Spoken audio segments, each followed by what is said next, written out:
Corruption perception index 2024 release అయింది. Corruption perception index ని every year transparency international అనే సంస్థ రిలీజ్ చేస్తుంది. ఈ సంవత్సరం భారత్ ర్యాంక్ 180 దేశాలు గాను 96వ ర్యాంక్లో ఉంది భారత్. కరప్షన్ పర్సెప్షన్ ఇండెక్స్ 2024లో భారత్ ర్యాంక్ 96 అన్నమాట. సంవత్సరానికి మన ర్యాంక్ దిగజారుతూ వస్తోంది.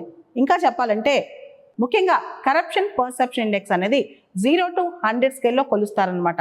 0 అంటే మోస్ట్ కరప్టెడ్, 100 అంటే మోస్ట్ పర్ఫెక్ట్ అనమాట. కరప్షన్ పర్సెప్షన్ ఇండెక్స్లో లాస్ట్ ఇయర్ ఈ 0 to 100 స్కేల్లో లాస్ట్ ఇయర్ ఇండియా 39th పొజిషన్లో ఉంటే ఈ సంవత్సరం 38th పొజిషన్లో ఉంది. అంటే మోస్ట్ కరప్టెడ్కి దగ్గరగా వచ్చేసింది అనమాట భారతదేశం.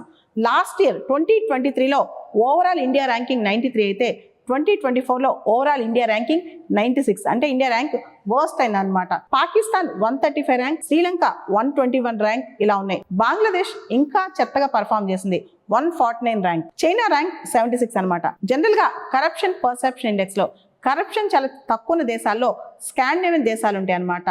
డెన్మార్క్ టాప్ లో ఉంది, లీస్ట్ కరప్టెడ్ కంట్రీ అనమాట డెన్మార్క్.